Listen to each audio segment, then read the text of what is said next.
এই মুহূর্তে রাজধানীর অমর একুশে বইমেলা থেকে সরাসরি যুক্ত হচ্ছেন স্টাফ করেসপন্ডেন্ট এস.এম. মেহেদী হাসান। মেহেদী, শিশু প্রহর সহ বইমেলায় আসা ক্রেতা দর্শনার্থীরা কি বলছে?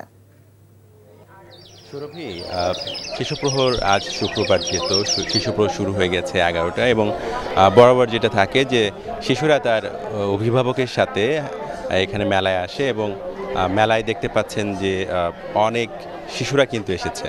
হ্যাঁ, এবং এই শিশুদের যে আনাগোনা সেটি মেলাকে একটা বাড়তি আনন্দ দেয়।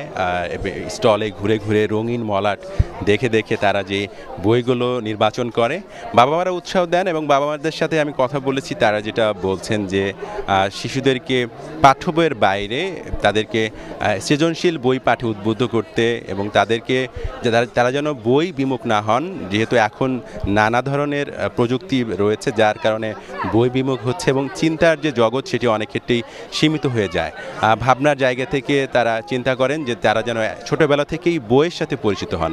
আপনি জানেন যে সুরভি, যে বই মেলা কিন্তু শুধু বই বিক্রির বিষয় না, এখানে লেখক প্রকাশকদের সাথে আড্ডা হয়। এছাড়া শিশুদের আনন্দের কথা চিন্তা করে কিন্তু শিশুদের বই যেমন রয়েছে, একই সাথে কিন্তু শিশুদেরকে বিনোদন দেওয়ার জন্য এখানে পাপেট শো, এখানে বায়োস্কোপ, যেটা বাংলার চিরন্তন যেই বিষয়গুলো রয়েছে সাংস্কৃতিক আয়োজন সেটি করা হয় এবং একই সাথে শহুরে বাচ্চা যারা এইসবের সাথে পরিচিত না তাদেরকে পরিচিত করিয়ে দেওয়ার একটা উদ্যোগ কিন্তু নেওয়া হয়েছে।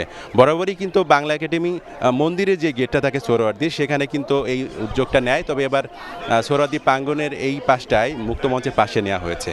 তবে এখন পর্যন্ত যদি বলি যে মেলা শেষ দিকে এসে শিশু প্রহরে আজকে বেশ জমে উঠেছে বলা যায় এবং যত সময় গড়াবে এই উপস্থিতি আরও বাড়বে বলে আমরা আশা করছি। সুরভি, জানছিলাম অমর একুশে বইমেলার খবর।